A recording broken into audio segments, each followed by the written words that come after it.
and in the depths of your might, which we behold on every side.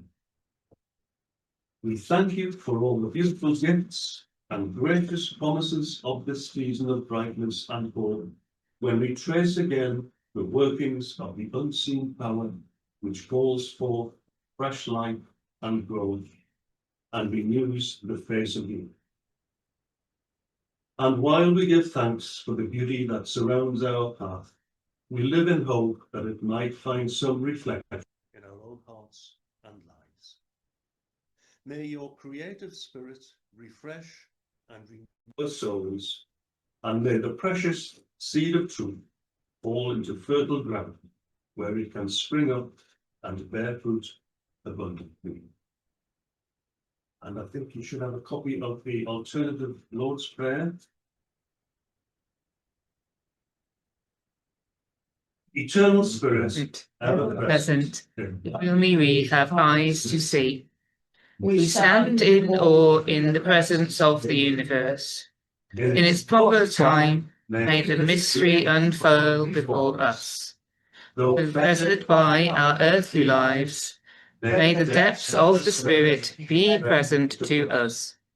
May the universe sustain us. May the universe forgive our faults and follies, and may we in equal measure be forgiving. May we ever turn our eyes towards the light, to dispel the darkness which would envelop us. The strength of the universe is all about us. It abounds with power and glory beyond our greatest imaginings. Amen.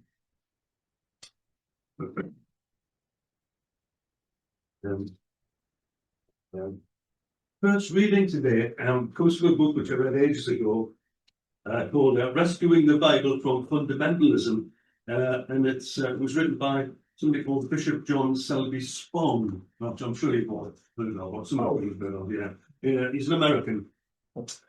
He's not a Unitarian, but by what he says you would expect. Right? He's we could easily adopt him as a Unitarian, I think. So anyway, this is what he has to say. There is a consistency to the experience of God in every age.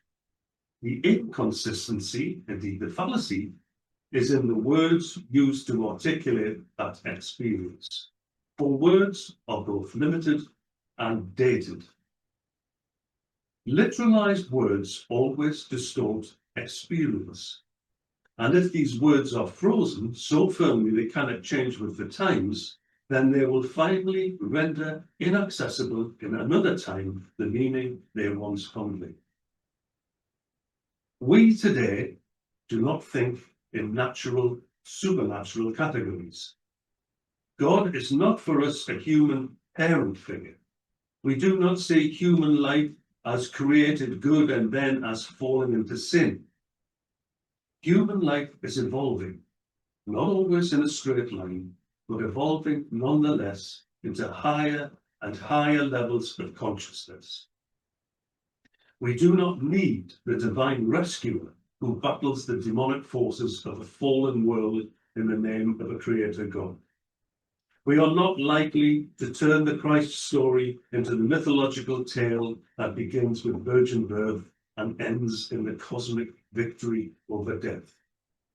None of these elements of our faith story is wrong, but all of them are solely limited by the worldview of the first century. That worldview has passed away. It no longer lives. Unless the experience of our faith story can be separated from the words and concepts of a dead worldview, it will be a dead faith story. Those who literalize the ancient biblical texts guarantee this fate to the very religious system they think they are fighting to save. When they try to impose their literalized version of the truth on the whole church, they violate the integrity of the gospel and the meaning of Scripture. They render the experience out of which our faith story rises to be nonsensical. They thus unwittingly become the enemies of Christ. That's Bishop John Shelby Spong. It's a good book, that. I recommend it to anybody who hasn't. Second reading this morning is by somebody called Earl Holt. To be honest, I don't know who he is or what he stands for, but this is, I thought it was quite an interesting piece of and he says, excuse me, resurrection is real for all people, Christian or not, or it's real for none. Jesus died. His death meant exactly what every death means: the end of his life's promise, the end of his hopes, the end of his dreams, and also the hopes and dreams which others had of him and for him, of what they hoped he was, or what they wanted him to be. Something happened in the minds and hearts of Jesus' disciples, for whom everything had been lost. A transformation occurred, a radical shift from the absolute despair to renewed hope, from a sense of the utter absence of Jesus to a feeling that in some way he was still with them. His death was not the end, it was the beginning. What had died became again lively in the world. The possibility of transformation and renewal exists. It is in us all. All around us are people whose lives, in ways large and small, have been transformed and renewed. Those who have overcome the loss of what was most precious to them in the world, those who have won a battle with alcohol or other drugs, those who have transcended the temptation to despair when life was at its darkest. Resurrection is not a long ago, unique, unlikely event, but is potentially present in all human life. It is a promise and a challenge, for it represents the possibility of radical change, transformation based on a radical sense of hope. Death threatens us not only at the end of our lives, but at every moment.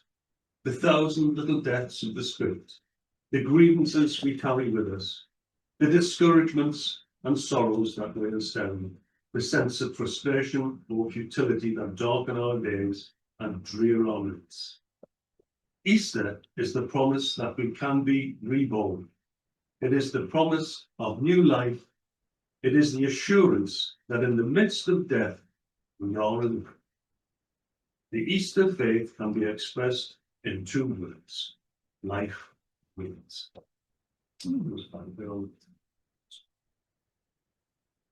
So now I thought we'd have a little short time of reflection, meditation. So, if you'd like to make yourselves as comfortable as you can, if there's anything about the way you're sitting that's uncomfortable, then try to adjust it. Take a little time to try and adjust it.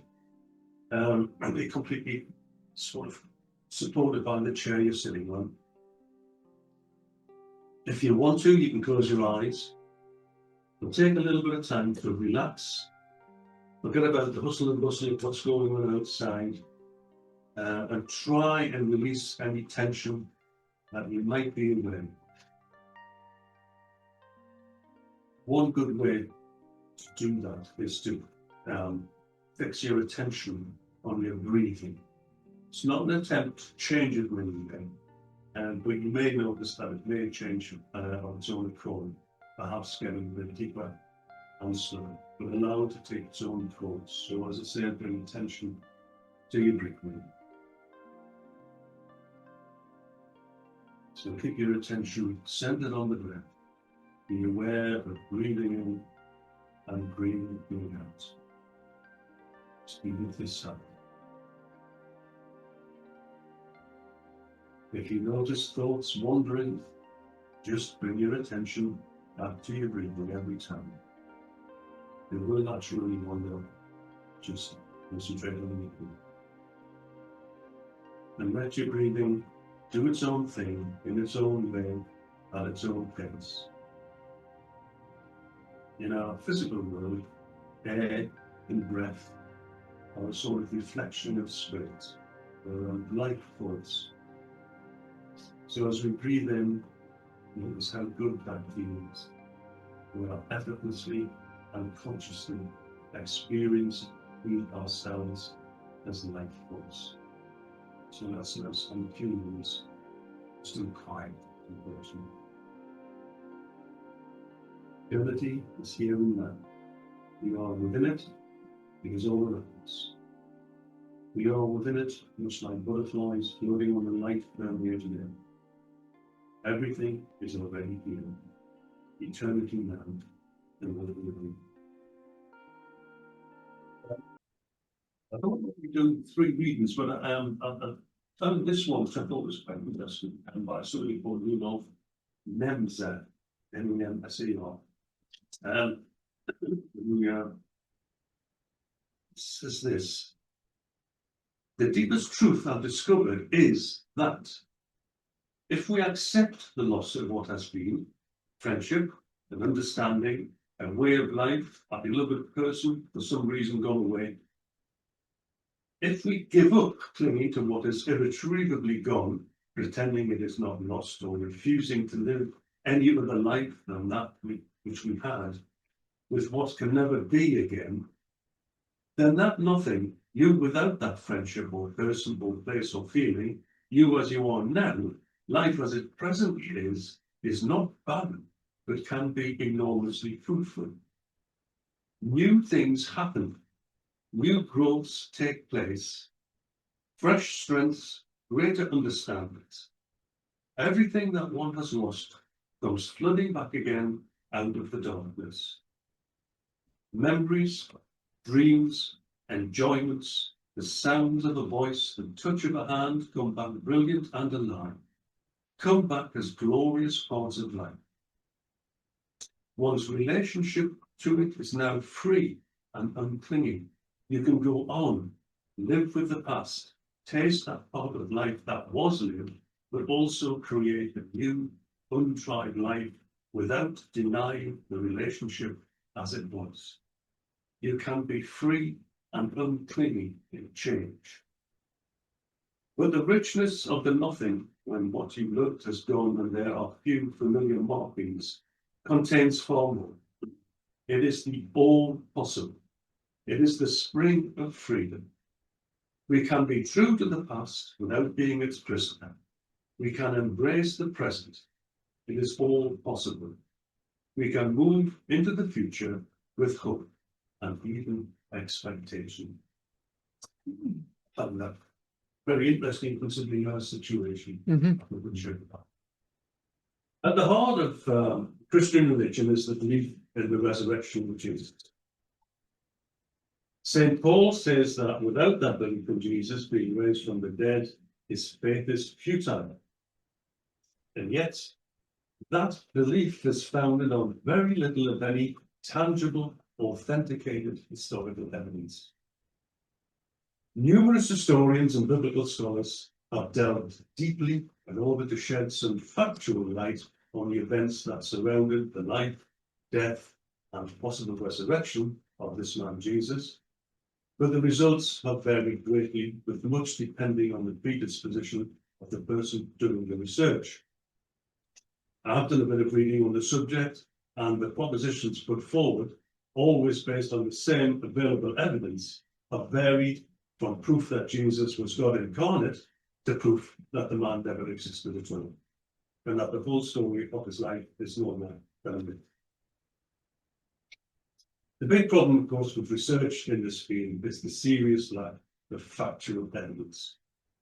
When any historian begins to research a historical subject, they will initially look for prime sources, known facts, eyewitness accounts, literature written at the time that the events took place.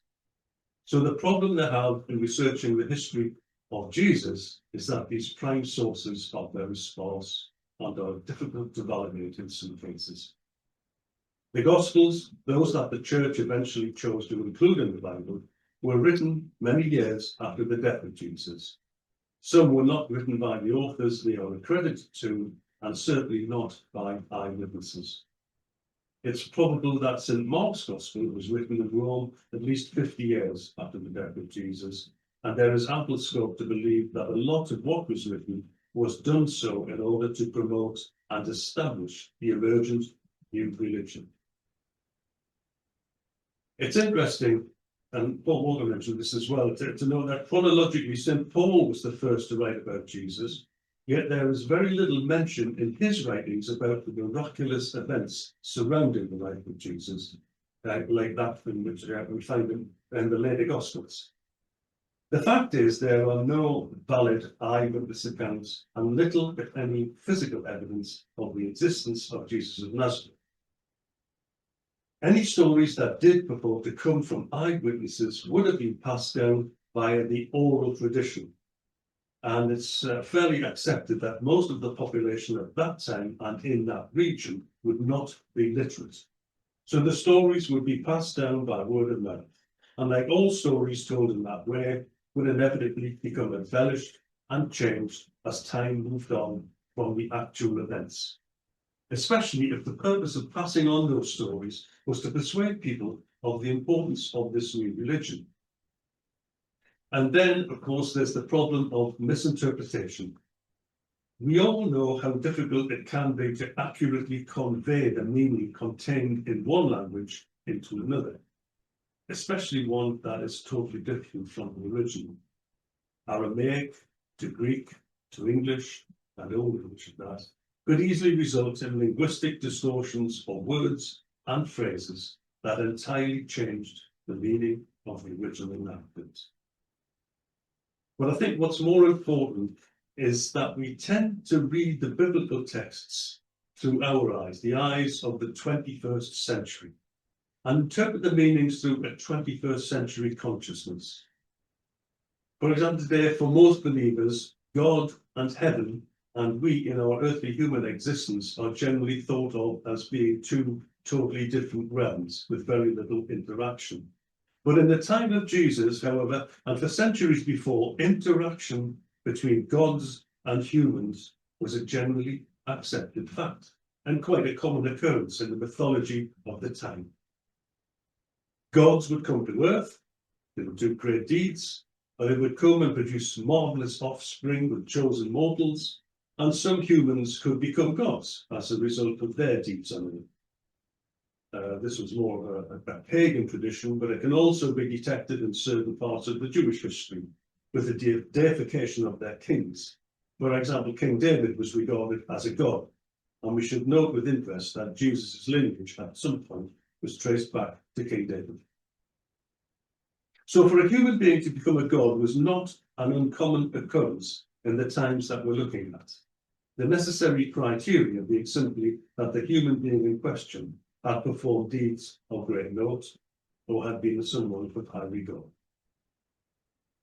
Similarly, resurrections were a very common feature of the mythology at that time. The parallels between the story of Jesus and the numerous myths of gods of that era and before are quite staggering. The ancient mythological traditions abound with stories of virgin births, miracles of every kind, and the regular occurrence of gods and heroes coming back to life after suffering some sort of dreadful demise.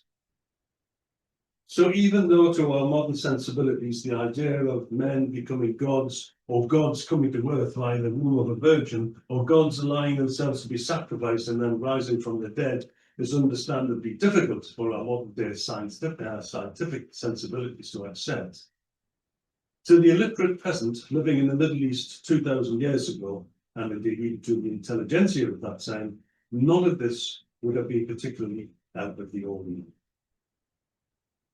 So we're left with a bit of a problem. As Unitarians, we pride ourselves on seeking out the truth, but when it comes to validating or refuting the resurrection, we can only trust to our own instincts and any knowledge that we have gleaned from more learned and insightful researchers. Personally, as an open-minded atheist, I don't believe for one moment that any of what are referred to as miracles have actually taken place, or that any physical resurrections have occurred at any point in human history.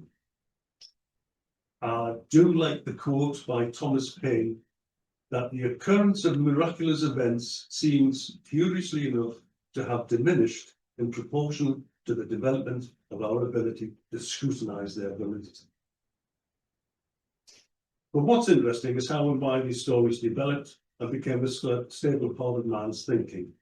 How these ideas became so deeply ingrained in the human psyche that they occur and reoccur in the diverse and disparate societies which existed in those ancient times.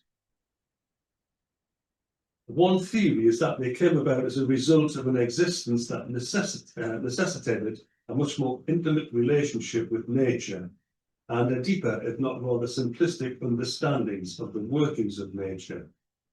In an agrarian society, death is a common feature. Animals are slaughtered, crops cut down for sustenance, and there is regular sacrifice of life for the good of the population.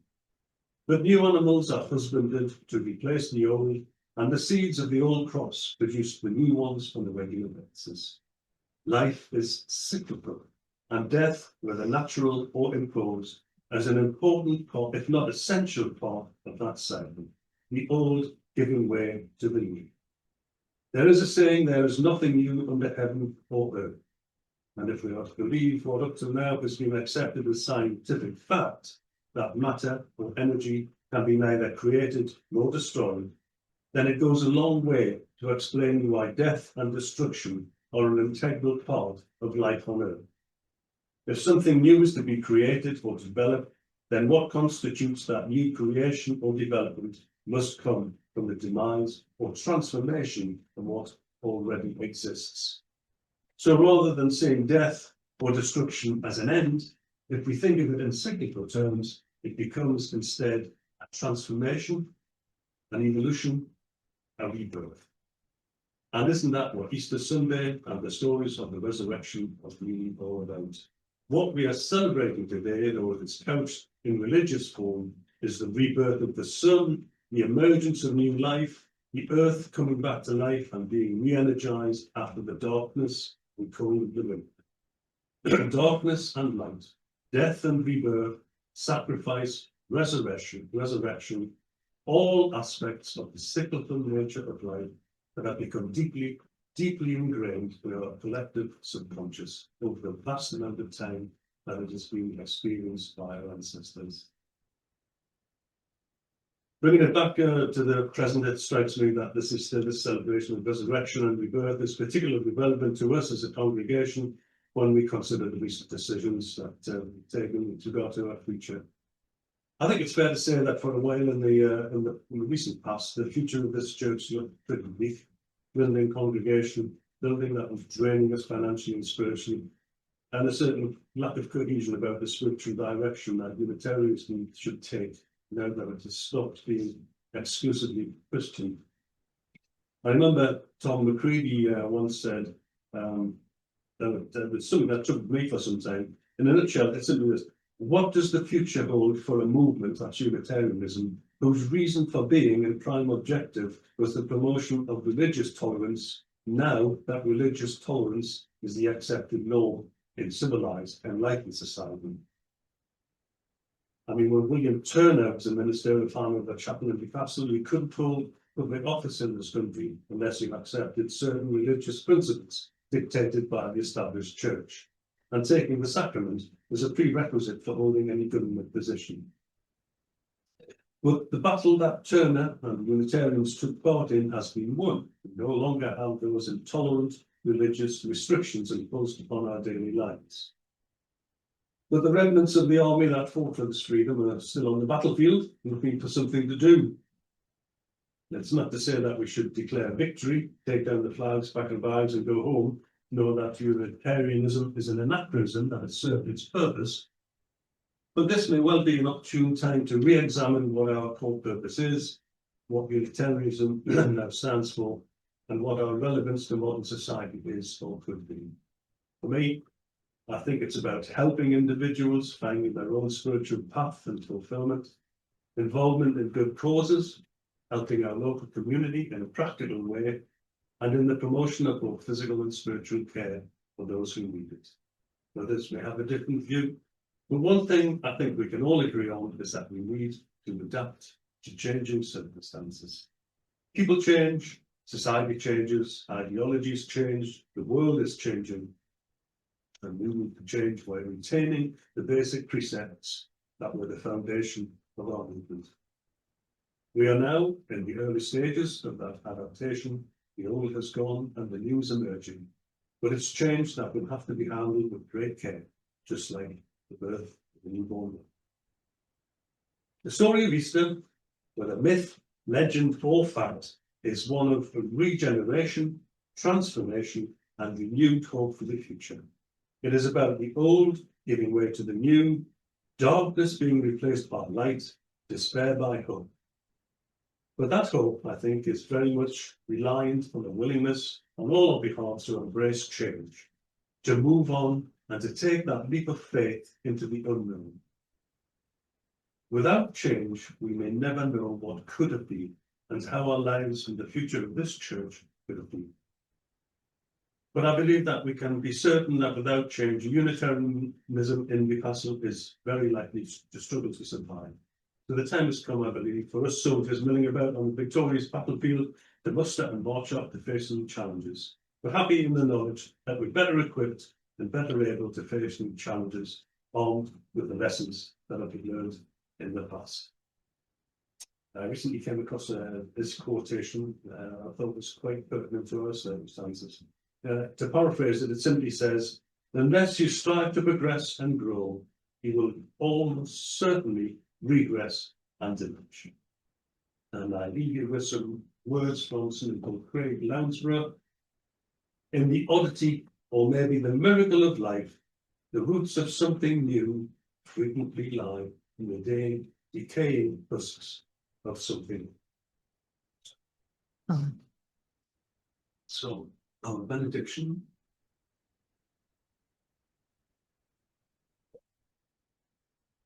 Blessed be the path on which you travel.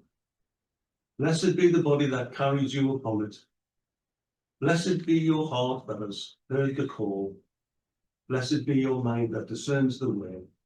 Blessed be the gift that you will receive by going. Truly blessed is the gift that you will become on the journey. May you go forth in peace. Amen.